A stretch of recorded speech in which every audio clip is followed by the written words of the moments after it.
Good morning, peace and blessings, family. I'm back at you. Like I said, I will be in the hour and a half, and I am joined by no other than Sacramento's Mayor Darrell Steinberg. Thank you for joining me this morning, Mayor. Nice to be with you, Ms. Rowe. Good, good. So we're talking about Measure A. Oh, Measure A yes, is absolutely. known as the Measure A is the Sacramento Mayor Accountability and Community Equity Act 2020. That sums it So up. okay, so what made you come up with this act, this Accountability and Community Equity Act? Why now? So I've been mayor for almost 4 years. I'm beginning my 25th year of elected public service to the people of Sacramento. I ran for mayor on three pretty clear platforms. One is to elevate the economic renaissance of the city, to grow our city in the right way. Secondly, to make sure that that growth was and is inclusive of all our neighborhoods and all our communities. That it isn't just a downtown thing for some people who can afford it, while we leave out all the neighborhood commercial corridors and all the neighborhoods and all the people and all the young people who ought to be first in line, educated and trained for all those new jobs we're creating. And third, I ran to tackle homelessness and affordable housing.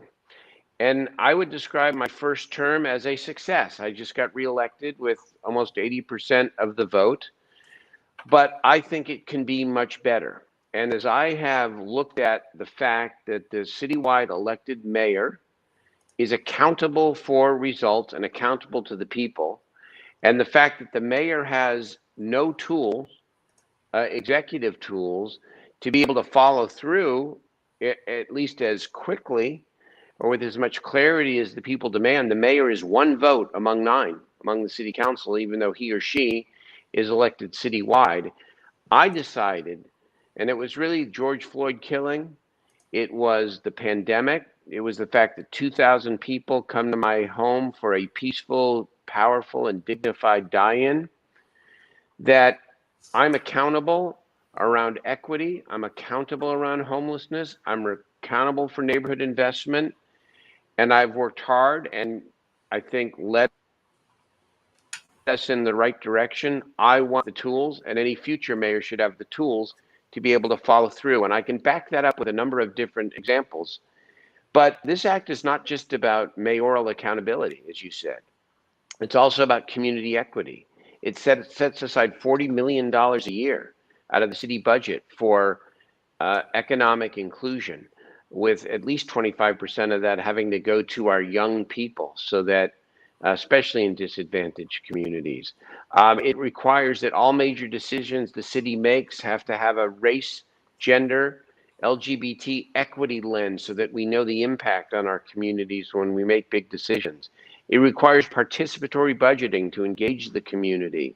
And yes, it allows a mayor elected citywide to introduce a budget, but it also empowers the city council, because they have exclusive authority now, would have separate from the mayor, to pass the budget and to oversee our housing authority and to put any charter change on the ballot separate from the mayor. And so it is balanced, but it allows not just the mayor, but the entire city, I think, to follow through on what people expect of us. The city does a great job around core services. That's the city culture. That is what the city does well. What we don't do as well is have a sustained agenda around neighborhood-based economic development, around youth, around housing and homelessness. I think we can do better. So, with that being said, Mayor, there's the opposition who basically says if this act was to pass, then the community won't really have a voice. Like you wouldn't have to come to city council meetings. You know, you can make your decisions in private. You could. I'm going off of the talking points that you have for measure Sure. against your measure. So, and then that $40 million is money that's already there. What do you? That's just take it piece by piece. What do you say to people in terms of the neighborhoods would lose their voice in governance? What would you say Well, about? obviously, well, first of all, I wouldn't put this forward if I believe that to be true. You know, I come from the neighborhoods. I was the first president of the Tahoe Park Neighborhood Association. And I believe just the opposite. I do not believe the neighborhoods, especially the disadvantaged neighborhoods, are being well served by the current city structure. All of the voices out there rightfully complaining about why there has not been a sustained neighborhood investment strategy, why there has not been a sustained youth investment strategy. All that exists under this current system. And it's not coincidental, because when you have 9 council members, not all who represent the disadvantaged parts of our city, and you have a city culture and tradition that historically has been focused on delivering basic services, by the way, mostly public safety services, which need to remain a priority and maybe even the priority. It squeezes out any real ability to be able to expand what we consider to be a core responsibility for our city, and that is youth and neighborhood equity. And so when I did Measure U in 2018, I did it with the specific intent of taking most of that second half cent and putting it into the neighborhoods. And what happened when we won? Victory has 1,000 mothers and fathers, because all the traditional stakeholders of the city said that money is ours. And we had a pretty bloody fight at City Hall, peaceful, but in political sense, bloody fight in 2019, where I had to push my colleagues to say, let's put $40 million out of the 51 year into the neighborhoods. We got a good start, then COVID hit. And what I worry about is that if we keep this structure without strong executive citywide accountable leadership and the $40 million guarantee, that we're going to go back to what we had with the traditional stakeholders saying, no, that money is ours. We've got pensions, we've got salaries, we got lots of things that we need to do to take care of the city organization, and that the money is not going to get out to the neighborhoods. And I know it, I've been experiencing it, and I believe if we want a real equity agenda, we not only need the guaranteed money, but we need a structure that allows for much more urgent and consistent implementation of what the people are asking. So how would you define equity? So before you answer this question, there's another question here. Nolise Edwards is saying, where was the community engagement, voice, and involvement on the issues before it was released? So I guess this act, community forums, discussion, etc. Did you do any of that before release? Of course I did. And, you know, and I talked to Nolise, and I talked to her organization. I talked to many organizations. This is not a new issue, by the way. This has been around since 2014. The idea of changing the structure of the city. And Nolise is my friend, and I know she believes this is the wrong time. I think it's exactly the right time, because people are demanding now, in the wake of George Floyd, in the wake of the racial reckoning, in the wake of the pandemic, they are demanding that the city expand its definition of what it considers to be an essential duty. Because the city does not define economic equity as a core function of duty and a core duty. It does not define homelessness, alleviating it as a core function or duty. They've traditionally believed, until I came along, that it was a county function. Well, I'm sorry. There are thousands of people throughout our community. Let me give you a real life story, because, and you know this well because you were involved in this in a way. Do you mind if I? No, go right ahead. So you remember the controversy over the Meadowview women's shelter? Yes. And I understand that it was controversial. I fought for it. And I'm fighting for those kinds of projects throughout the entire city.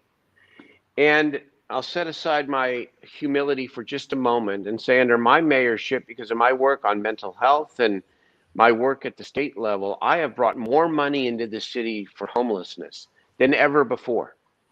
And yet, it takes forever to actually get anything done. This is the truth. In Mm. San Diego, the mayor has the kind of authority, tools, I call them, that I am asking for under Measure A. In September of 2017, he said, we have an emergency. I'm going to drive the city to build 3 of those sprung shelters, the kind that we now have in Meadowview. Mm-hmm. And I'm going to ask them.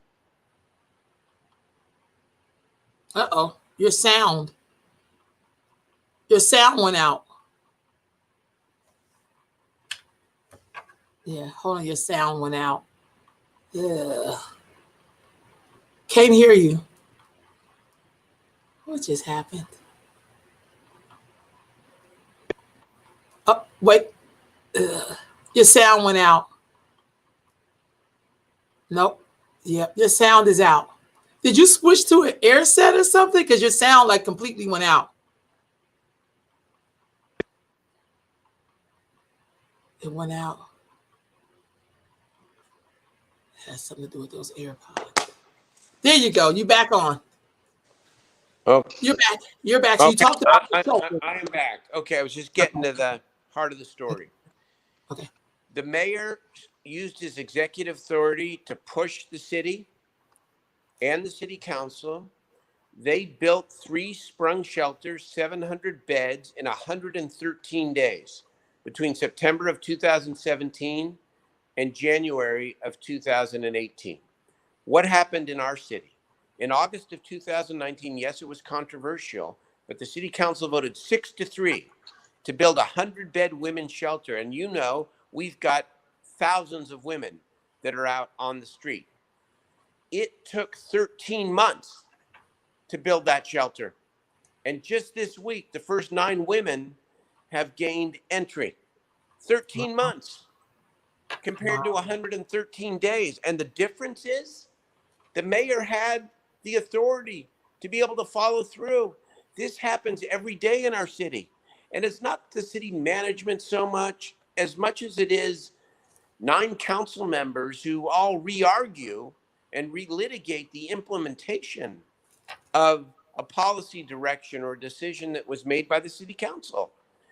And so hold me accountable, please. But whoever the mayor is, elected citywide, ought to have some ability to be able to follow through on the implementation. So when the city manager reports to the mayor now under Measure A, then that Meadowview shelter will be an implementation priority, as will all the other things. It won't be perfect, but it'll be much better because there'll be clear lines of authority that exist now. So I just disagree with my friend Nolise and others that this is the wrong time.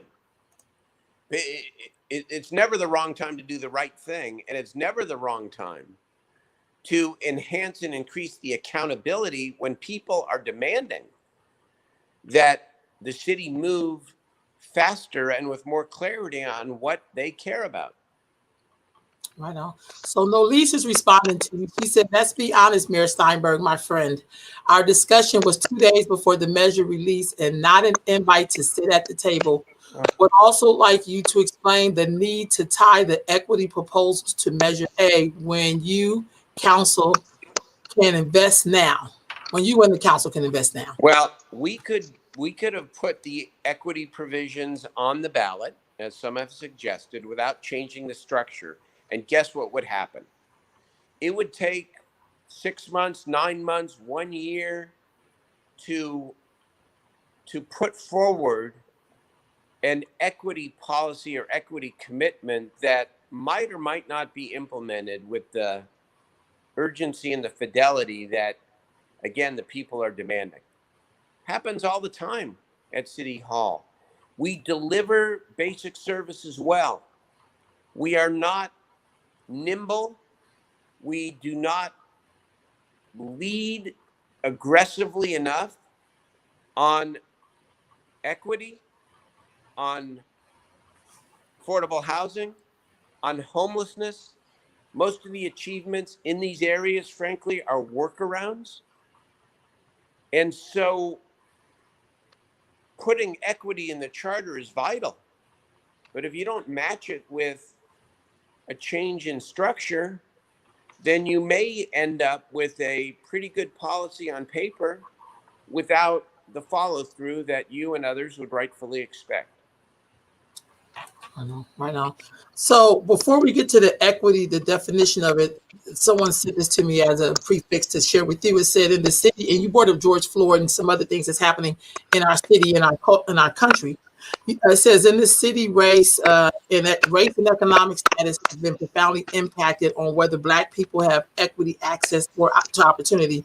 Certainly, our communities are demanding what we create a more democratic and equitable approach where the experiences of our people are valued, whether our lives are respected and our contributions are encouraged, not dismissed, stifled, or controlled by those empowered. These approaches lends deeply into equity, justice, and responsiveness. And the center of equity need and more intersection in our community, which leads towards liberation for people. So through this measure, how would you define equity and how would you ensure that this will be achieved through this act? So, the way I define equity through the lens of not just a citizen of this country, but as the mayor of this city, is an intentional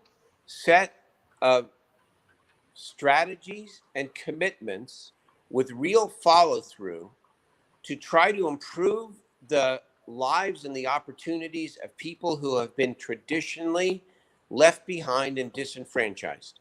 Mm, You know, I talked about this in my State of the City speech in 2019 in Meadowview about the history of redlining in our city and about why neighborhoods have evolved in the way that they have and why there's such a stark difference between some neighborhoods in the city. What I want is intentionality by our city to remedy that in every way. And I know that it doesn't change or happen overnight, but I'll give you another example that is just so stark to me. It's a small story. The city this summer put out its youth offerings, which are really from the heart, but not nearly as much as we should be doing. And they put forward an offering for teenagers to be able to have a camp experience around science and engineering. They just did it. And when they did it, and I looked at the flyer, they had put the STEAM camps in Natomas, in mm, Land Park, in East Sacramento, in the Pocket. mm, No STEAM opportunity in Valley High. No STEAM opportunity in Meadowview. No STEAM opportunity in Del Paso Heights mm, or in Oak Park or in Northgate. Now, this was benign because nobody was trying to hurt anybody. mhm, But if you had a mayor and a city council that had a few more tools to be able to back up our intentions and our words with action, and a requirement that we analyze those kinds of budget and programmatic decisions with a racial, gender, and LGBTQ equity lens, I don't believe that would happen. I think from the very beginning, we collectively would say, wait a minute here. If we only have four spots because of funding, then maybe we ought to focus on the four neighborhoods that and the kids that need it the most. That didn't happen. I intervened, and now it's two other. We did put it in two of our neighborhoods, but that's the kind of implicit, kind of benign thing that goes on, and the structure does not allow us to drive the change that people want to see.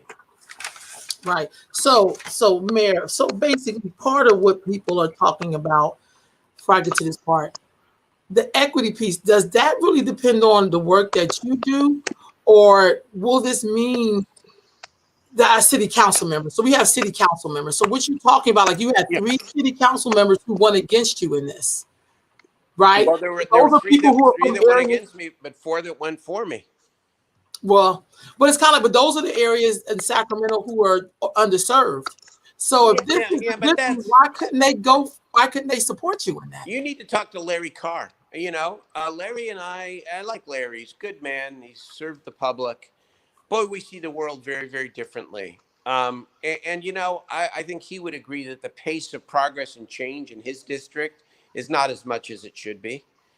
Alan Warren, again, I respect, and he's a colleague of mine. He's kind of a contrarian, and he disagreed. Okay, Jeff Harris represents East Sacramento, and has opposed me on most of my major initiatives. I represent the entire city too. I'm a member of each of these districts. And I will say this: here's one of the misnomers of the initiative, and I want to at least give you my perspective. I know. This initiative elevates the stature and the power of the city council, because right now we meet as 9, and the mayor, let's just say, it sort of dominates the media, dominates the discussion, gets to, quote, set the agenda, even though the implementation of the policy that the entire council sets, as I've described to you, I think, is really not what the people expect. Under Measure A, the city council would elect its own council president. The city council would have exclusive authority separate from the mayor on all land use decisions. The city council would be able to put any charter amendment on the ballot without the mayor. The mayor proposes the budget. The city council passes the budget. The mayor can't spend a dime of money without the city council's approval. And if the mayor is a rogue mayor and vetoes a budget that is progressive, the city council can override it with 6 votes.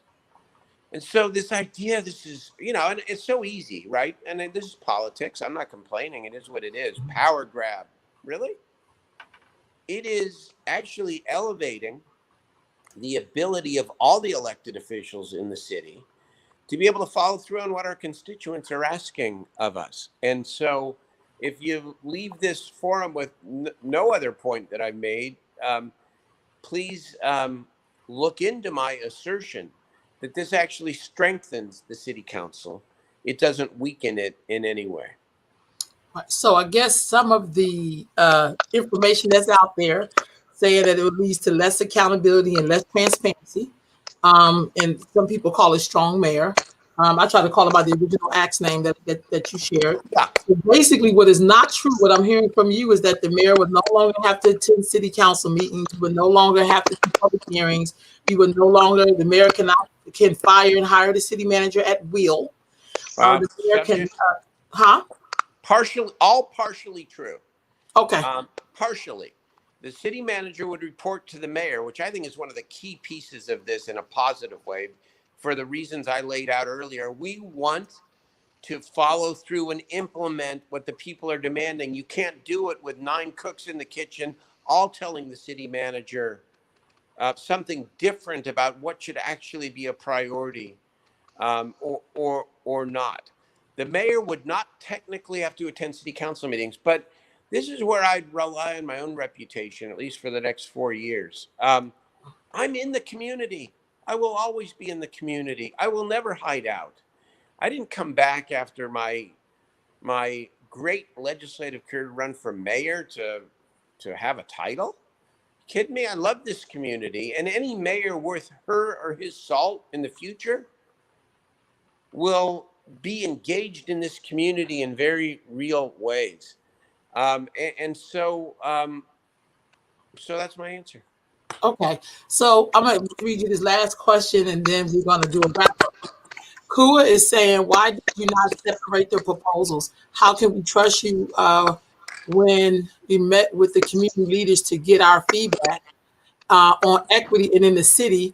And that's not telling us you were doing measure A and tying equity to it. That's disingenuous. Well, I suppose that question comes from somebody who opposes the measure, and I respect your point of view. I disagree with you.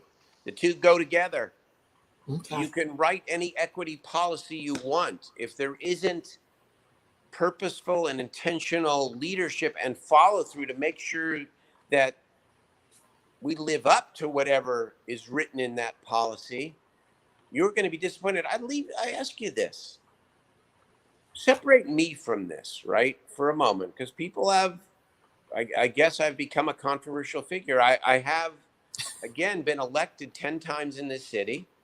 I have a pretty progressive track record. In fact, the most progressive track record that you could ever ask for in this office.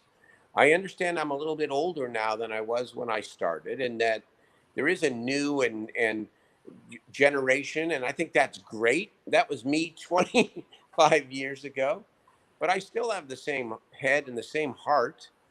I sometimes have a difficult, the job is a challenging job, but let me ask you this, separate me from this. Is this structure getting you what you want in terms of equity, in terms of investment, consistent investment in our neighborhoods? When you see the measure you fight, you see the firefighters who are opposed to this saying, no, the money belongs really to the core services and public safety. Are you being served by this system? I think this is an opportunity here, and a positive opportunity. And I have faith in the voters, and no matter what they say, I'll respect it. Unlike that guy in Washington D.C., I'll respect it, and we'll continue to love on and grow and build our city. But I think this is the right thing for the city, and that's why I'm fighting for it. I do have to throw this out here, Mayor. So for me, and just looking at all the sides, sometimes it just feels like when you look at who are supporting measures, it becomes a little questionable. Like when I looked on the measure, the people who are against the measure, see a lot of everyday people, or people who run organizations. When I look at the people who supported it from the side of yes, let's get this measure in. Some of them are like gatekeepers. How would you, if this passed, how would you bring balance to people who may not be a part of the gatekeepers? How? Because to me, it's always about how do we make sure people get to come to this and get what they need if Yeah. they're not a part of the everyday poverty service providers. Like, what about the people who do wellness? What about the people who are not a part of any of that? How can they get served by this, or will be Well, served by this if it's let's passed? look at our relationship and my relationship with Ms. Jackie and with others, and the way that I have worked with the community. I mean, can criticize me for many things, but I think I have and will continue to go deep into the community, right? I don't hide out. I think you're great. And the work that you do, and so many others who do it in an unsung way and are not, quote, the gatekeepers. And so, yeah, we have to dig deeper, but that's the whole point of this. It's the whole point of it is that our communities are not being, our communities are not getting the attention that they need. And part of it is this structure. It is, I'm telling you, it's too diffuse. The culture, the tradition, and the history of this city does not define economic equity and housing and homelessness as core city responsibilities. I've even heard Mayor Fargo say, it surprised me. She said, homelessness, yeah, it's a tough thing, but it's a county responsibility. Really? Really? I'm sorry, that's not my reality sitting in this seat when I hear from thousands of people over the course of a year who are saying, why aren't you doing more? Okay, I want to do more. This is really the final question. After this question, we'll wrap up, but don't hang up, okay? Just don't end your thing yet. I'm gonna end with this question from Nolise. Evidently, this is your friend. She said, "What will you do if the measure doesn't pass? What's next? Say if it doesn't pass, what will you do to achieve your goals?" Well, aside from maybe being sad for a day, I if it doesn't, I think it's going to pass. But if it does not pass, then I will reflect for a day, and I know what I will say. The people have spoken. Let's get back to work. I'll say that whether we win or lose, and Right on. I'll get right back in there, win or lose. I'm in it. I'll get right back in there. All right, family. Well, the measure is Measure A, and this is Mayor Darrell Steinberg, and he is yes on Measure A. And tell us why is yes on Measure A as we go out of here. Why should we vote? Measure A for equity, Measure A for accountability, Measure A to allow your citywide mayor to be able to respond to the urgent and emergency situations that occur in our city where people are demanding help. I think it's time to grow up our city and to grow up our city governance in a way that reflects what people are rightfully asking for. We must expand the scope of what we consider to be a core responsibility of our city to include equity, economic equity, housing, and homelessness. This is an important piece of being able to do that. All right, family, you heard it straight from the mayor's mouth. Yes on Measure A. And see you at the ballot box. We'll be back this evening with the voter's guide. Peace and blessings, fam.